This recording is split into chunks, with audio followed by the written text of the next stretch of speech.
Hi everyone, Petrik here. We are almost at the end of the month of April, but this is late because I will be talking about all the books that I finished in the month of March first before I talk about my April wrap-up video.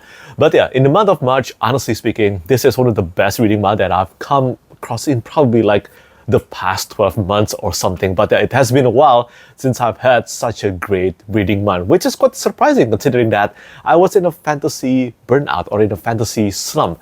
But I think I'm starting to get over that, which is good. And yeah, the month of March was overall a really good reading month. But before I start talking about all the great books that I read, let me just start this wrap-up video by talking about one of the worst books that I have ever read in my life. And this is Crossroads of Twilight by Robert Jordan, the 10th book in the Wheel of Time series. I am honestly speechless by how bad this was.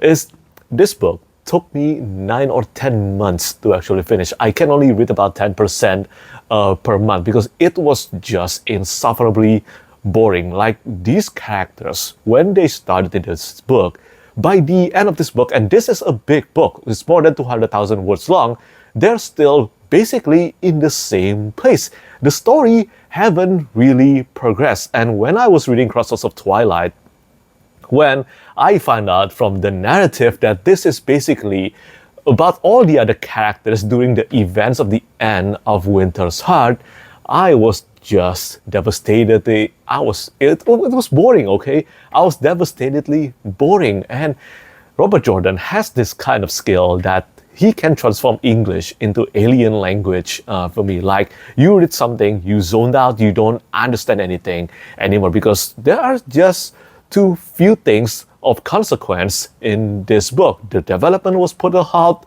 and everything was basically put to a halt in Crossroads of Twilight. So I was basically reading 200,000 words of nothing important.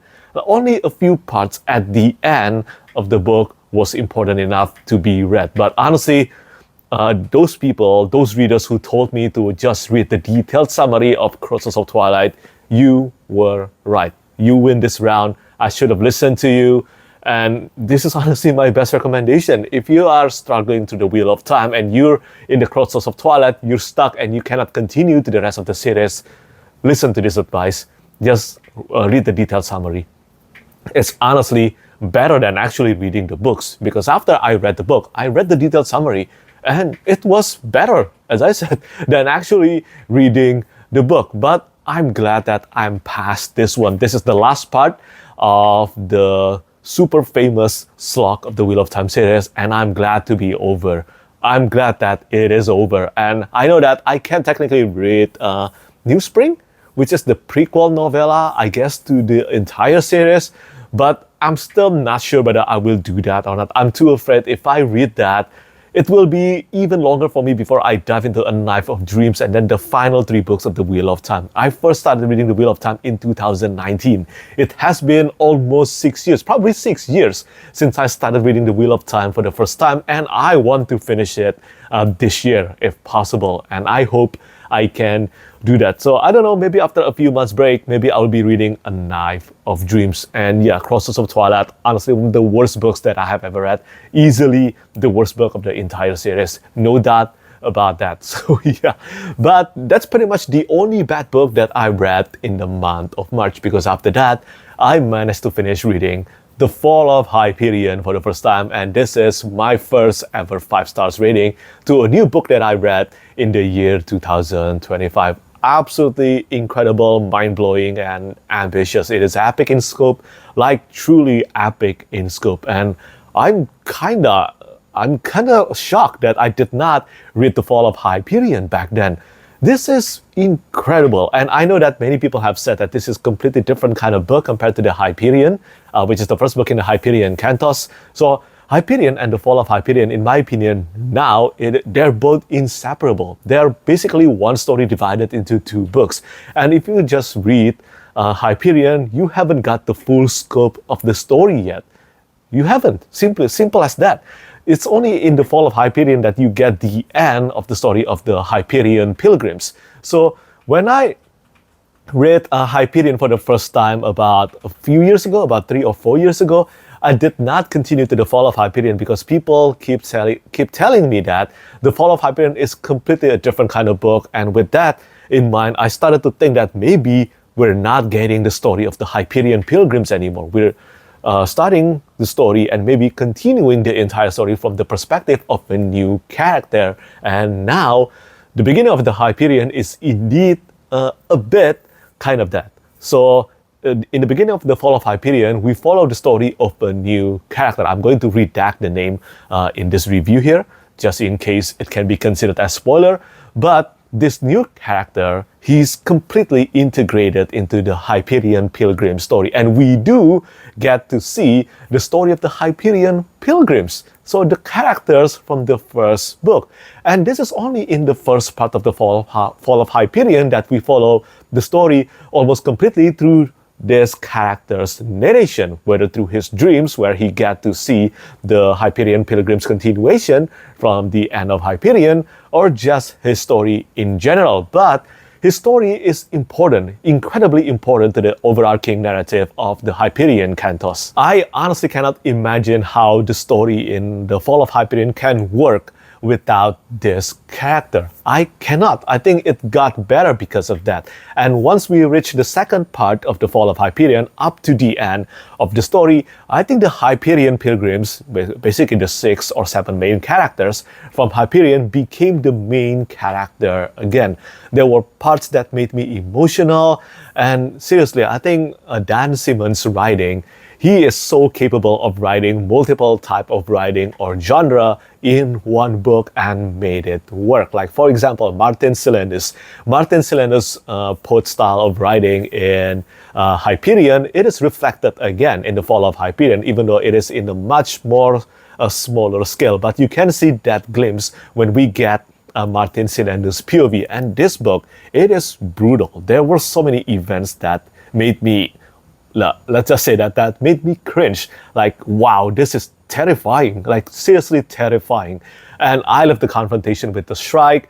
I love everything about the Fall of Hyperion. Honestly, it is one of the best sci-fi books that I have ever read, and it is up there with Hyperion. As I mentioned in the beginning, Hyperion and the Fall of Hyperion, they are basically inseparable now to me. I think these boats, they form a truly magnificent science fiction and space opera novel. And the scope in the Fall of Hyperion definitely reached a cosmic level or a galactic scope level. It is incredible, absolutely incredible. 5 out of 5 stars, rating a new favorite in my list of favorite sci-fi novels. And again, I cannot emphasize this highly enough. If you have read Hyperion, please continue to the Fall of Hyperion. You will get the ending to the characters that you read in Hyperion. Amazing book, seriously. But after I managed to finish one of the best sci-fi novels, I managed to find pretty much a complete surprise. One of the best novella, one of the best fantasy novella that I have ever read, and it is An Inkling of Flame by Steele. This is the first book in the Song of the Damned. Well, wait, that's not true. This is the prequel novella in the Song of the Damned series. And this book, well, it is being told in the framing narrative. So basically something like the Kingkiller Chronicle or maybe Bloodsong. A Kingkiller Chronicle by Petrik or Bloodsong by Anthony Ryan. So a character is telling the story, recounting his story, even though this is a short book, but it is not lacking in impact. And I loved it. I think Steele managed to craft a short and compelling story with enough impact about war, even the boredom of war and the harshness of war. It is quite brutal, and by the end of this one, An Inkling of Flame, I was super invested in the main character of, let's just say, I assume he will be the main character in the Song of the Damned series. I cannot wait to find out about his story after reading An Inkling of Flame. But if you want to know the premise of this book, here it is. Tell me how it happened.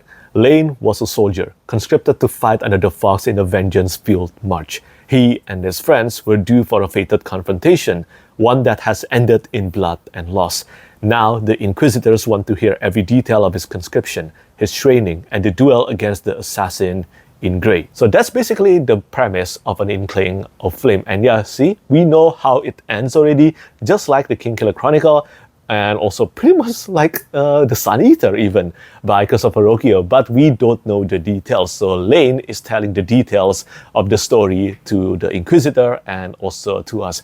Think of it like a mix of Patrick Rothfuss and also Joe Abercrombie's grimness and humor. I think it is very good. I give this one a 4.5 out of 5 stars rating, and I cannot wait to read Whispers of the Storm. Well done to Zebby Steele for this. So this one came out of nowhere and it immediately became one of my favorite novellas this year and of all time really. But speaking of novellas, I managed to finish 2 more novellas in the Murderbot Diaries series. So this is for Artificial Condition and also Rogue Protocol.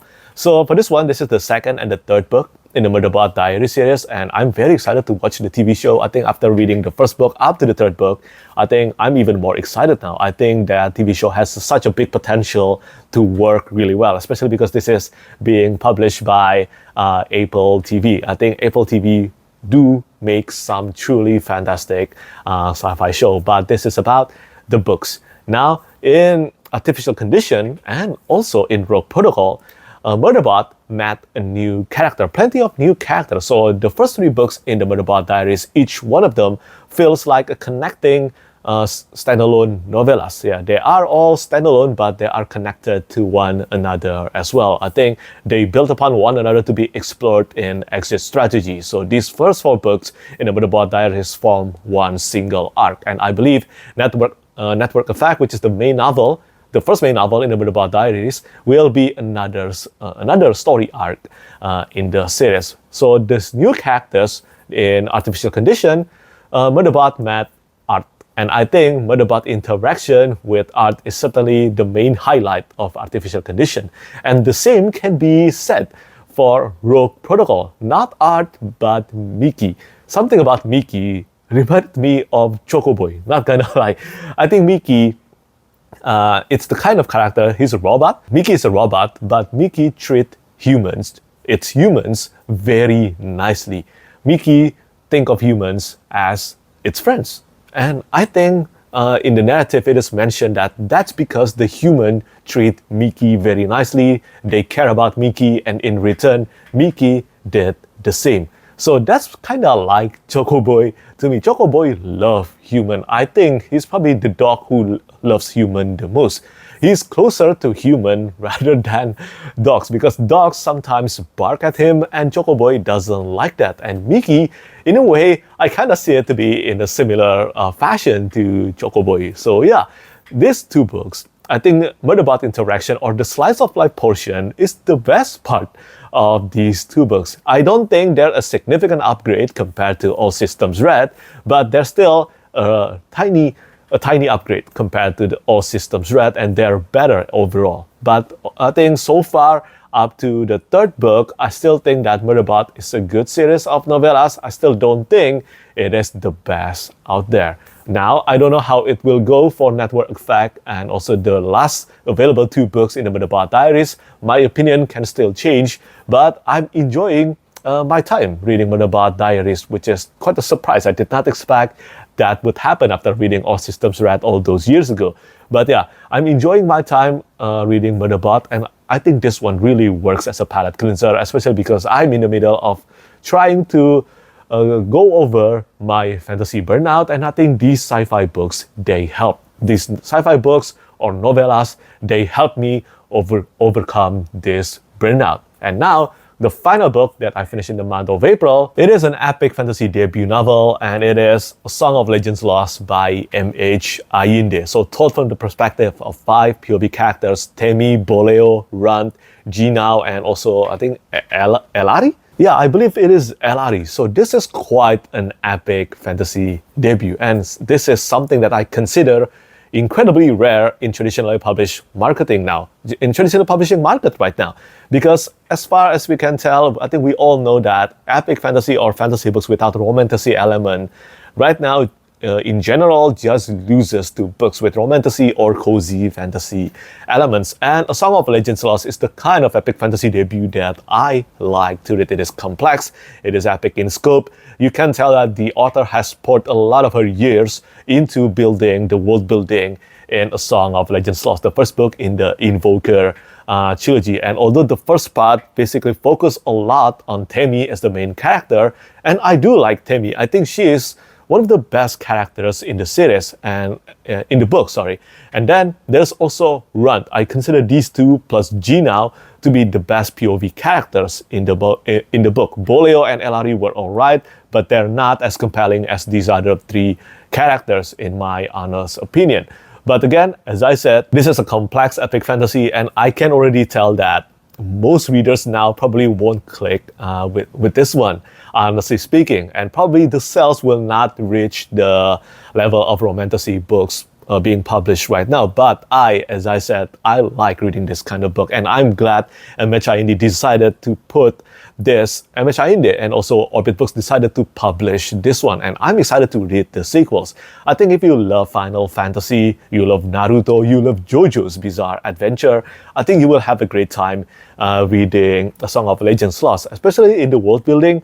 That one is very Final Fantasy X inspired, in my opinion. There's the glyphs, there's the ancient technologies, and also there are still many secrets regarding the history of the past in the Song of Legends Lost. So yeah, there are a lot of parts in the world building aspect that reminded me of playing Final Fantasy X for the first time. But the magic, now that reminded me of Naruto or JoJo's Bizarre Adventure even more than Final Fantasy, even though technically this is character summoning, let's say an Aeon in Final Fantasy franchise. You can probably see that from the cover art by Richard Anderson. Yeah, this is one of the characters, not one of the main characters actually, this is one of the characters summoning the ancestor to fight for him. And yeah, this deals with the topic of nobles versus commoners, and then other topics that are so relatable in our society.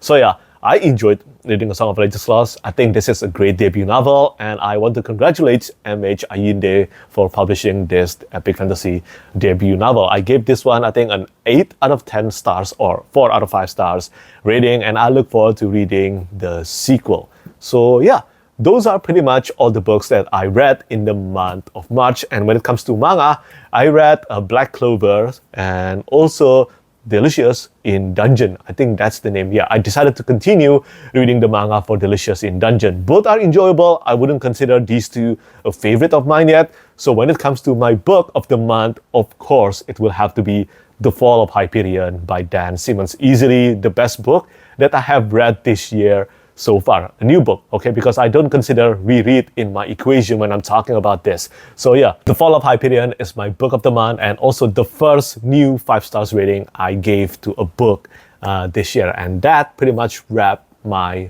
month of March 2025.